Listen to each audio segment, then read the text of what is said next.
मुकेश, आज आपसे शुरू कर रही हूं।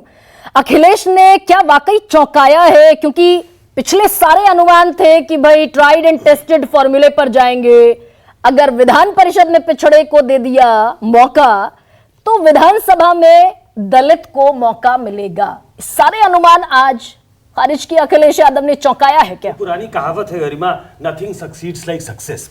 जब सफलता मिलने लगती है ना तो हर मूव जो है वो ऐसा लगता है जैसे बिल्कुल ये ट्रम्प कार्ड है, ये चला है। इसको थोड़ा ऐसे समझिए कि माता प्रसाद पांडे बिल्कुल यूनानिमस चॉइस हो, पहली चॉइस हो, ऐसा नहीं है। अखिलेश यादव के सामने मजबूरी थी, उन्हें शिवपाल यादव को भी प्लेकेट करना था। शिवपाल यादव पहले पार्लियामेंट लड़ने के लिए दिया गया, वो तैयार नहीं हुए। वो उत्तर प्रदेश की राजनीति से रुखसत होना चाहते नहीं है। उन्होंने कहा बेटा लड़ेगा, बेटा आ गया संसद में। अब कोई नया युवा, कोई विपक्ष का नेता हो तो शिवपाल यादव के लिए दिक्कत है। माता प्रसाद पांडे एक्सेप्टेबल है, शिवपाल यादव को अखिलेश यादव ये गद्दी देना नहीं चाहते थे। तो ओरिजिनली ये सोचा गया था कि किसी दलित को, और मैंने 2 दिन ये आपको कहा भी था कि किसी हो सकता है कि मायावती जिस बिरादरी से आती है या उनका जो कोर वोटर है उसको किसी को मिल जाए। उस पे मंथन हुआ, लेकिन ऐसा लगा कि इसमें घर का भी नुकसान हो जाएगा, तो एक ऐसा मूव चला जाए जिसमें कुछ पॉलिटिकल डिविडेंड देखा जा सकता है।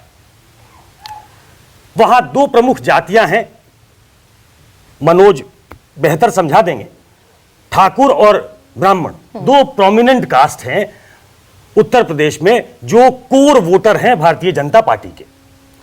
हाल के दिनों में आप देखेंगे अखिलेश यादव को हर बार वो कहते हैं, जाति का नाम नहीं लेते, कहते हैं कि अरे भाई डीजीपी कौन है, प्रिंसिपल सेक्रेटरी होम कौन है,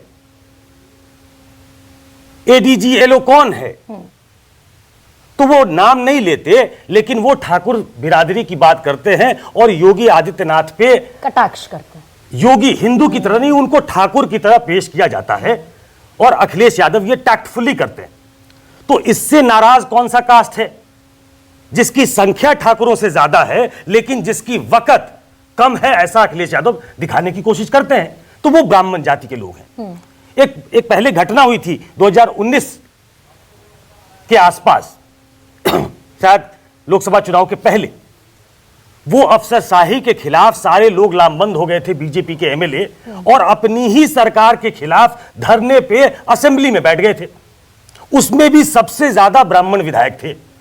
और उस वक्त भी ये कहा गया था कि ये जो संगठन है ब्राह्मणों का, उसने एक तरीके से झकझोरने की कोशिश की है कि बिल्कुल हमको ऐसे मत लो फॉर ग्रांटेड, हमारा वजूद है।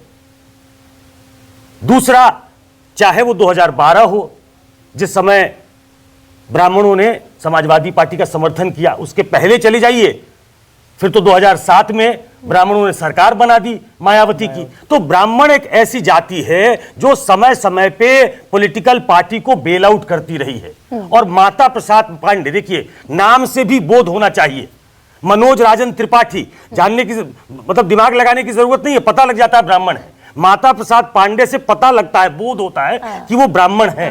और आखिरी बात कहूंगा, 81 साल के हैं, 81 बरस के। हाँ, तो ये मत समझिए कि 2027 तक माता प्रसाद पांडे रहेंगे। ये स्टॉप गैप अरेंजमेंट है।